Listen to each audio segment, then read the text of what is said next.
یہ ربیع الاول کا مہینہ چل رہا ہے۔ ربیع الاول کے مہینے کو اسلام کے اندر ایک خاص اہمیت حاصل ہے، ایک خاص فضیلت حاصل ہے، اور وہ فضیلت اور اہمیت یہ ہے کہ اسی مہینے کے اندر ہمارے آقا و مولا جناب محمد الرسول اللہ صلی اللہ علیہ وسلم کی تشریف آوری ہوئی تھی۔ ربیع الاول کا مہینہ تھا، بعض روایات کے مطابق 2 تاریخ تھی، بعض کے مطابق 5 تاریخ تھی، بعض کے مطابق 8 تاریخ تھی، اور بعض کے مطابق 12 تاریخ تھی، جس میں نبی اکرم صلی اللہ علیہ وسلم اس دنیا میں تشریف لائے۔ آپ کے دنیا میں آنے سے پہلے اس سرزمین کے کیا حالات تھے؟ جس سرزمین کو مکہ کہا جاتا ہے، اس سرزمین کے حالات یہ تھے کہ وہاں پر لوگ اسی خانہ کعبہ کے اندر 360 بتوں کو رکھ کر ان کی پرستش کیا کرتے تھے۔ جھوٹ بولنا ان کا ایک شیوا بن چکا تھا۔ اپنی بیٹیوں کو، لڑکیوں کو زمین میں زندہ درغور کر دیا کرتے تھے۔ یہ حالات اس وقت مکے کے تھے۔ اللہ تعالیٰ کی سنت یہ ہے، جب کسی زمین پر فساد زیادہ ہو جاتا ہے، گناہ زیادہ ہونے لگتا ہے، اور اس گناہ کو ٹھیک کرنے کے لیے، ان حالات کو بدلنے کے لیے، غلط کاموں کو صحیح کرنے کے لیے، غلط راستوں پر چلنے والوں کو صحیح راستہ بتانے کے لیے کوئی شخص موجود نہیں ہوتا ہے، تو اللہ تعالیٰ اپنے نبیوں کو بھیجتا ہے، رسولوں کو بھیجتا ہے۔ ان نبیوں اور رسولوں کا کام یہ ہوتا ہے کہ جو لوگ اندھیروں میں پڑے ہوئے ہیں، جو لوگ ظلمت میں پڑے ہوئے ہیں، جو لوگ غلط راستے پر مبتلا ہے، ان لوگوں کو روشنی میں لے کر آنا، ان لوگوں کو صحیح راستے پر لے کر آنا، ان لوگوں کو صراط مستقیم پر چلانا۔ اللہ کے نبی علیہ السلام کے والد کا نام عبداللہ تھا، اور عبداللہ کے والد کا نام عبد المطلب تھا، یعنی محمد صلی اللہ علیہ وسلم کے دادا کا نام عبد المطلب تھا۔ عبد المطلب کے والد کا نام ہاشم تھا، ہاشم کے والد کا نام عبد مناف تھا، عبد مناف کے والد کا نام قصا تھا۔ یہ اسی طریقے سے آپ علیہ السلام کا جو سند کا سلسلہ ہوتا ہے، باپ، دادا، پردادا، اور اسے آگے چلے جائیے سکڑ دادا، لکڑ دادا، اس طریقے سے ہمارے نبی محمد صلی اللہ علیہ وسلم کا شجرہ موجود ہے، اور یہ شجرہ ملتا ہے حضرت ابراہیم علیہ الصلاۃ والتسلیم پر جا کر، اور حضرت ابراہیم علیہ السلام سے پھر شجرہ جاتا ہے اور وہ ملتا ہے سب سے پہلے انسان اور سب سے پہلے نبی حضرت آدم علیہ الصلاۃ والتسلیم تک۔ حضرت ابراہیم کے 2 بیٹے تھے، ایک کا نام اسحاق تھا، ایک کا نام اسماعیل تھا۔ حضرت اسحاق علیہ الصلاۃ والتسلیم سے بنی اسرائیل ہوئے، ان کی اولاد میں حضرت موسیٰ ہوئے، حضرت عیسیٰ ہوئے، اور دیگر تمام انبیاء، حضرت یعقوب ہوئے، اور حضرت اسماعیل علیہ السلام کی اولاد میں صرف ایک نبی ہوئے، جن کا نام جناب محمد الرسول اللہ صلی اللہ علیہ وسلم تھا۔ حضرت آمینہ کہتی ہے کہ میں خواب میں ایسا دیکھتی ہوں کہ ایک نور دکھائی دے رہا ہے، ایک روشنی دکھائی دے رہی ہے، جو روشنی مکہ سے لے کر بصرہ تک پھیلی ہوئی ہے، مکہ سے لے کر مدینہ تک پھیلی ہوئی ہے، مکہ سے لے کر کوفہ تک پھیلی ہوئی ہے۔ ایسی روشنی مجھے خواب میں اکثر و بیشتر دکھائی دیا کرتی تھی۔ چنانچہ حضرت آمینہ کے 12 ربیع الاول کو ایک قول کے مطابق ایک بچہ پیدا ہوا۔ اللہ تعالیٰ نے اپنے نبی کا نام بھی وہ رکھوایا کہ کل قیامت تک اس بندے کی، اس بچے کی جو آج پیدا ہو رہا ہے، جس کا نام دادا جان محمد رکھ رہے، اس کی قیامت تک تعریف کی جائے گی، لیکن قیامت تک اس کی تعریف کا حق ادا ہو ہی نہیں سکتا۔ اس زمانے کے اندر رواج یہ تھا، مکہ شہری علاقہ تھا اور طائف دیہاتی علاقہ تھا، تو طائف کی عورتیں آیا کرتی تھی، دیہات کی عورتیں آیا کرتی تھی، اور آنے کے بعد شہر مکہ سے بچوں کو لے جایا کرتی تھی دودھ پلانے کے لیے۔ اس زمانے میں یہ رواج تھا کہ بچوں کو دودھ دیہات کی عورتوں سے پلوایا جاتا تھا تاکہ اس بچے کی نشو نما اور پرورش اور بڑھوتری ایک ایسے ماحول میں ہو جس ماحول کے اندر ایک ہریالی ملے، جس ماحول کے اندر ایک خوشنما ملے، ایسے ماحول کے اندر ہو۔ چنانچہ ایک سال گزرا تو ہر سال آیا کرتی تھی وہ عورتیں، اس سال بھی آئی جس سال آپ کی پیدائش ہوئی، تو تمام عورتوں نے بڑے بڑے سرداروں کے بچوں کو لے لیا۔ اب وہ عورتیں ایسے ہی نہیں لے جایا کرتی تھی بلکہ ان کو اجرت دی جاتی تھی، 2 سال تک دودھ پلانے کی اجرت دی جاتی تھی۔ تو بڑے بڑے سرداروں کے بچوں کو تمام عورتوں نے لے لیا۔ ایک یتیم بچہ بچا ہے اور اس یتیم بچے کو کوئی لینے کے لیے تیار نہیں ہے۔ تمام عورتیں آتی ہیں، دیکھتی ہے یہ بچہ تو یتیم ہے، اس کی ماں کے پاس بھی کوئی سہارا نہیں ہے، تو اس بچے کو لے کر ہم کیا کریں گے، اس کا حق الخدمت کون دے گا، اس کی اجرت کون دے گا ہمیں؟ کوئی لیتا ہی نہیں تھا اس یتیم بچے کو۔ چنانچہ ایک طائف کی رہنے والی بنو سعد کے قبیلے کی ایک عورت جس کا نام تھا حلیمہ سعدیہ، حضرت حلیمہ سعدیہ، اب وہ بھی آئی ہوئی تھی بچے کو لینے، لیکن ان کو کسی نے بچہ ہی نہیں دیا اپنا، کیونکہ وہ کمزور عورت تھی بنو سعد کی حضرت حلیمہ سعدیہ، اور ان کے پاس جو اپنا بچہ تھا وہ بھی کمزور تھا۔ ایسا محسوس ہوتا تھا کہ یہ کمزور ہے تو بچے کو کہاں دودھ پلائے گی، کسی نے بچہ ہی نہیں دیا اس عورت کو۔ اب وہ عورت سوچنے لگی کہ چلو اس یتیم بچے کو ہی لے لے، گئی تو نہیں تھی حضرت آمینہ کے پاس، حضرت حلیمہ سعدیہ آپ علیہ السلام کو لینے نہیں گئی تھی، سن رکھا تھا کہ ایک یتیم بچہ ہے، اس کو کوئی لینے کے لیے تیار نہیں ہے دودھ پلانے کے لیے۔ اب انہوں نے سوچا واپسی خالی ہاتھ تو ہم جائیں گے نہیں، اپنے شوہر سے کہا ہم بچے کو لے کر جائیں گے، چلو اس یتیم بچے کو ہی لے لیتے ہیں۔ چنانچہ جب حضرت حلیمہ سعدیہ حضرت آمینہ کے گھر پہ آئی تو حضرت آمینہ کی گود کے اندر اس بچے کو دیکھا تو حضرت حلیمہ سعدیہ کہتی ہے میرے بدن میں جان پڑ گئی، میرے روح میں جان پڑ گئی، میں نے ایسا بچہ، میری آنکھوں نے ایسا بچہ، میری اتنی عمر گزر گئی لیکن کبھی میری آنکھوں نے ایسا بچہ دیکھا ہی نہیں ہے، میں نے فوراً ارادہ کر لیا مجھے اس بچے کو لے کر جانا ہے۔ چنانچہ حضرت حلیمہ سعدیہ نے اس بچے کو لے لیا اور اپنے شوہر کے ساتھ اس بچے کو لے کر چلنے لگی۔ اب جس اونٹنی پر سوار ہو کر آئی تھی وہ بہت کمزور اونٹنی تھی، جب آ رہی تھی تو سب سے پیچھے تھی چونکہ کمزور تھی، اب جا رہی ہے تو سب عورتیں بچوں کو لے لے کر چلی گئی، اب یہ سب سے پیچھے رہ گئی اور کمزور اونٹنی اوپر سے۔ اب نبی علیہ السلام کو گود میں لیا، اب شوہر آگے بیٹھے اونٹنی پر، ان کی بیوی حضرت حلیمہ سعدیہ پیچھے بیٹھی اور آپ علیہ السلام کو اپنے پاس بٹھا لیا۔ اونٹنی چلنے کے لیے تیار نہیں ہے، آخر وجہ کیا ہے، یہ اونٹنی کیوں چلنے کے لیے تیار نہیں ہے؟ اب حضرت حلیمہ سعدیہ نے سوچا اچھا یہ بات ہے، چلو میں آگے بیٹھتی ہوں تم پیچھے بیٹھ جاؤ، پھر بھی اونٹنی چلنے کے لیے تیار نہیں ہے۔ اس کے بعد حضرت حلیمہ سعدیہ نے اس بچے کو آگے بٹھایا تو اونٹنی چل چکی تھی۔ اللہ تعالیٰ نے اسی وقت جبکہ ابھی یہ بچہ تھا جس کا نام محمد تھا، یہ پیغام دیا یہ بچہ پیچھے رہنے کے لیے نہیں آیا، یہ بچہ لیڈ کرنے کے لیے آیا ہے، یہ بچہ قائد بن کر آیا ہے، یہ بچہ رسول بن کر آیا ہے، یہ بچہ محمد بن کر آیا ہے، یہ بچہ سردار بن کر آیا ہے۔ چنانچہ اس بچے کو لے کر چلی۔ حضرت حلیمہ سعدیہ کہتی ہے جیسے ہی وہ بچہ میری گود میں آیا میری اونٹنی کے تھنوں میں دودھ آ گیا، اور حضرت حلیمہ سعدیہ یہاں تک کہتی ہے کہ میرے بدن کے اندر دودھ نہیں تھا، میری چھاتی کے اندر دودھ نہیں تھا، جیسے ہی یہ بچہ میری گود میں آیا میری چھاتی کے اندر دودھ آ گیا، اور جو میرا بچہ تھا میں نے اس کو بھی دودھ پلایا اور اس بچے کو بھی دودھ پلایا۔ چنانچہ اس اونٹنی پر سوار ہو کر جب چلنے لگی تو وہ اونٹنی تمام اونٹنیوں کو پیچھے چھوڑ گئی،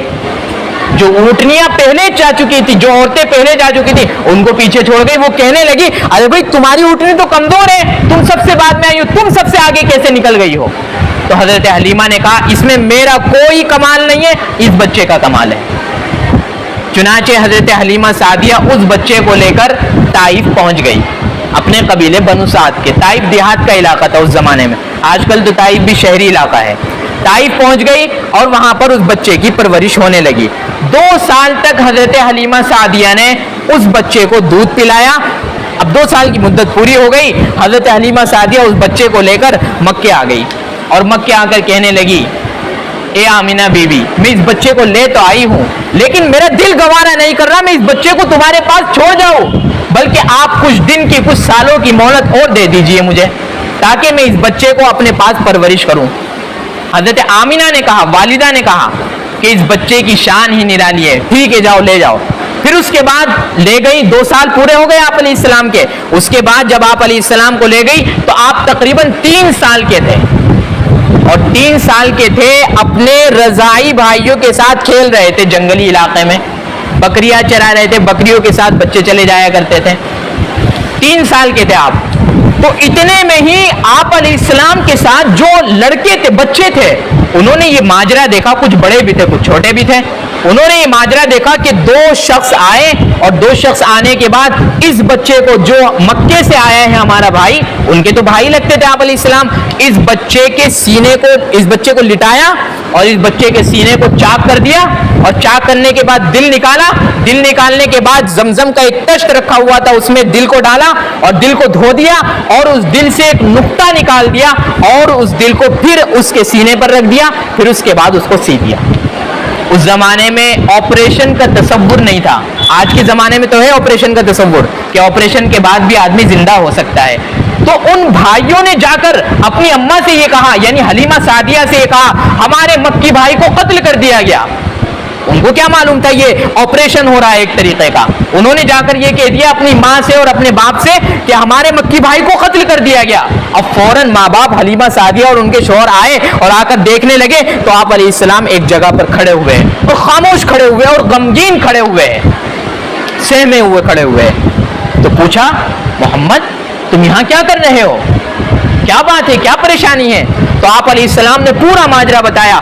ایسا آپریشن جس کے اندر نہ کوئی تکلیف، جس کے اندر نہ خون بہے، جس کے اندر نہ زخم ہو، تاریخ انسانی نے کبھی دیکھا نہیں ہوگا۔ اس واقعے کو کہا جاتا ہے شق صدر، سیرت کی ٹرمنالوجی کے اندر اس کو کہا جاتا ہے شق صدر، یعنی آپ علیہ السلام کا سینہ پھاڑ دیا گیا اور دل کو زمزم سے دھو دیا گیا۔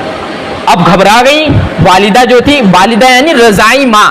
دودھ پلانے والی ماں حضرت حلیمہ سعدیہ گھبرا گئی، فوراً گھبرا کر حضرت محمد صلی اللہ علیہ وسلم کو لیا اور لینے کے بعد مکہ چلی گئی کہ اب ہم اس بچے کو نہیں رکھیں گے، کیونکہ وہ یہ سمجھ رہی تھی کہ اگر اس بچے کا کچھ نقصان ہو گیا تو ہمارے گلے پڑ جائے گی، والدہ محترمہ اور ان کے دادا محترمہ خواجہ عبد المطلب وہ ہمارے سر پڑ جائیں گے۔ فوراً حضرت آمینہ کو دے آئی۔ اب حضرت آمینہ نے اس بچے کی پرورش کری، اور 4 سال کی عمر میں حضرت آمینہ اس بچے کو لے کر اپنے ننیال گئی، یعنی اس بچے کے ننیال گئی۔ حضرت آمینہ کا مائکہ تھا مدینے کا، اور یہ شادی ہوئی تھی ان کی مکے کے اندر حضرت عبداللہ سے، تو عورتیں جایا ہی کرتی ہے بچے کی پیدائش کے بعد، اس زمانے میں سالوں میں جایا کرتی تھی، آج کل تو 3-4 مہینوں میں چلی جایا کرتی ہے۔ تو ایسے ہی حضرت آمینہ اس بچے کو لے کر اپنے مائکے گئی، یعنی آپ علیہ السلام کے ننیال گئی مدینے میں۔ اب گئی مدینے کے اندر، وہاں جانے کے بعد آپ کی پرورش ہوئی، تقریباً 1 سال کا عرصہ گزرا، اور بیمار ہو گئی حضرت آمینہ، بہت بے انتہا بیمار ہو گئی، اتنی بیمار ہو گئی کہ اب بچنے کی امید نہیں بچی۔ تو فوراً انہوں نے کیا ارادہ کیا کہ مدینے کے اندر میں اپنے مائکے کے اندر ہوں، فوراً انہوں نے ارادہ کیا اپنے گھر آنے کا۔ تو راستے میں مدینے سے آتے ہوئے مکے کو ایک جگہ پڑتی ہے جس کا نام ہے ابوا، آج بھی وہ جگہ موجود ہے۔ اس ابوا مقام پر حضرت آمینہ رضی اللہ تعالی عنہ کا انتقال ہو گیا، جب کہ آپ علیہ السلام کی عمر 6 سال کی تھی۔ 6 سال کا بچہ باپ کے سائے سے بھی محروم ہو گیا، ماں کے پیار سے بھی محروم ہو گیا، ماں کی ممتا سے بھی محروم ہو گیا۔ تو آپ یہ سلسلہ دیکھ رہے ہیں، پیدا ہونے سے پہلے باپ کا انتقال ہو گیا، 6 سال کی عمر میں ماں کا انتقال ہو گیا، 8 سال کی عمر میں دادا کا انتقال ہو گیا۔ عجیب فلسفہ ہے۔ اللہ تعالیٰ یہ بتلانا چاہتا تھا دنیا والوں کو کہ کہیں آگے جب زمانہ آئے گا تو ایسی صورت کے اندر لوگ یہ نہ کہے کہ اس بچے کا کیا کمال ہے، اس بچے کی پرورش میں اس کی ماں کا ہاتھ ہے، اس بچے کی پرورش میں اس کے باپ کا ہاتھ ہے، اس بچے کی پرورش میں اس کے دادا کا ہاتھ ہے، اس بچے کی پرورش میں اس کے چاچا کا ہاتھ ہے۔ دنیا والے کہیں یہ نہ کہے، اس لیے اللہ تعالیٰ نے پیدا ہونے سے پہلے باپ کا سایہ اٹھا دیا، جب 6 سال کے ہوئے تو ماں کا سایہ اٹھا دیا، جب 8 سال کے ہوئے تو دادا کا سایہ اٹھا دیا۔ اب پرورش کرنے لگے چچا جان ابو طالب، اور 9 سال کی جب آپ کی عمر ہوئی تو ابو طالب تجارتی سفر کیا کرتے تھے، اور وہ تجارتی سفر ہوا کرتا تھا ملک شام کا۔ ملک شام آج کے جغرافیکل میپ میں دیکھیں گے تو نظر ہی نہیں آئے گا، شام کوئی ملک ہی نہیں ہے، آج کے زمانے میں شام 4 ملکوں کا نام ہے، ایک تو پیلسٹائن، جارڈن، لبنان، سیریا، ان 4 ملکوں کا نام اس زمانے میں شام تھا، ملک شام۔ تو وہاں ملک شام پر چاچا جان اس کے تجارت کے لیے جایا کرتے تھے، بزنس کرنے کے لیے جایا کرتے تھے، اپنا مال لے کر ایکسپورٹ کرتے تھے، امپورٹ کرتے تھے۔ تو جب جا رہے تھے تو بھتیجے نے یہ کہا، رونے لگے آپ علیہ السلام، 9 سال کی عمر تھی آپ علیہ السلام کی، رونے لگے اور کہنے لگے میں اکیلا کیسے رہوں گا یہاں پر۔ تو چچا جان نے کہا چلو آؤ ساتھ چلو، تو ساتھ لے چلے، اور راستے کے اندر ایک مقام پڑا جہاں پر ایک راہب رہتا تھا، تو پادری راستے میں پڑا جس کا نام تھا بحیرہ۔ اب وہ کبھی بھی اپنے خیمے سے باہر ہی نہیں نکلتا تھا، ہمیشہ عبادت میں لگا رہتا تھا، عبادت میں لگا رہتا تھا، عبادت میں لگا رہتا تھا، کیونکہ ابھی جو دین برحق تھا وہ عیسائی تھا، کیونکہ آپ علیہ السلام کو نبوت تو نہیں ملی، ابھی 9 سال کے ہیں، تو جو برحق دین تھا وہ عیسائی تھا، تو وہ پادری عبادت کرتا تھا، کبھی باہر ہی نہیں نکلتا تھا۔ تو جب یہ قافلہ پہنچا جس میں ابو طالب بھی تھے، جس میں پیغمبر علیہ السلام بھی تھے، تو جب یہ قافلہ پہنچا تو وہ راہب اپنے خیمے سے باہر نکلا، جو راہب کے مریدین تھے، اس کے ساتھی تھے، ان کو بڑا تعجب ہوا کہ یہ ہمارا آقا کبھی باہر نہیں نکلتا، آج کیسے باہر نکل گیا؟ تو اس راہب نے کہا کہ یہ جو بچہ ہے اس کا سرپرست کون ہے؟ تو لوگوں نے بتایا اس کے سرپرست ابو طالب ہیں۔ تو راہب نے یہ کہا کہ جب یہ بچہ سامنے سے آ رہا تھا، میں اپنے خیمے کی کھڑکی سے دیکھ رہا تھا، جب یہ بچہ اس سامنے سے آ رہا تھا پہاڑی علاقے سے، تو اس کے سامنے دونوں طرف کے پیڑ سجدہ ریز ہو رہے تھے، درخت اس کے سامنے جھکے جا رہے تھے، میں نے یہ پہچان لیا ہے یہ بچہ عام بچہ نہیں ہے، بلکہ یہ بچہ وہی بچہ ہے جس کی بشارت ہماری کتابوں میں دی گئی ہے، جس کے بارے میں یہ بتایا گیا ہے، جو ایک پتھریلی علاقے میں، جو ایک گنجان علاقے میں پیدا ہوگا، جس کا نام محمد ہوگا، جس کا نام احمد ہوگا۔ ان کی انجیل میں یہ تمام باتیں لکھی ہوئی تھی۔ تو اس راہب نے پہچان لیا کہ اب چچا سے یہ کہا ابو طالب سے، اس بچے کی حفاظت کرو، آگے مت لے جاؤ، یہودی موجود ہے، اس بچے کے دشمن موجود ہے، وہ اس بچے کو پہچانتے، کہیں ایسا نہ ہو کہ جان پر حملہ کر دیں۔ تو چچا ابو طالب نے فوراً نبی علیہ السلام کو وہاں سے روانہ کر دیا، مکہ بھیج دیا، اور خود ملک شام چلے گئے۔ تو آپ علیہ السلام کا یہ پاکیزہ بچپن ہے، اس کے بعد 15 سال کی آپ کی عمر ہو جاتی ہے، آپ کی پرورش ہوتی رہتی ہے، پرورش ہوتی رہتی ہے، اور آپ کا مکے کے اندر وہ مقام ہو جاتا ہے، وہ مرتبہ ہو جاتا ہے کہ ہر ایک آپ کو صادق و امین کہا کرتا ہے، ہر ایک آپ کو سچا مانتا ہے، امانت دار مانتا ہے۔ اس زمانے کے اندر جب مکے کے اندر تمام لوگ جھوٹ بولا کرتے تھے، تمام لوگ چھل کرتے تھے، تمام لوگ بتوں کی پرستش کرتے تھے، یہ بچہ جس کا نام محمد تھا، جو ابھی بچہ تھا، یہ بچہ کبھی جھوٹ نہیں بولتا تھا، یہ بچہ کبھی کسی کی امانت میں خیانت نہیں کرتا تھا، یہ بچہ کبھی کسی کو ذلیل نہیں کرتا تھا، ہر ایک کے ساتھ ادب کے ساتھ پیش آتا تھا، احترام کے ساتھ پیش آتا تھا۔ اللہ تعالیٰ نے اپنے نبی محمد صلی اللہ علیہ وسلم کی یہ 15 اور 18 سالہ زندگی اور یہ بچپن کی زندگی ایسی پاکیزہ زندگی گزروائی ہے کہ دنیا والوں کو کسی بھی موقع پر کوئی نشانہ بنانے کا موقع نہ مل جائے، کوئی اعتراض کرنے کا موقع نہ مل جائے۔ اس لیے اللہ تعالیٰ نے اپنے نبی کی پرورش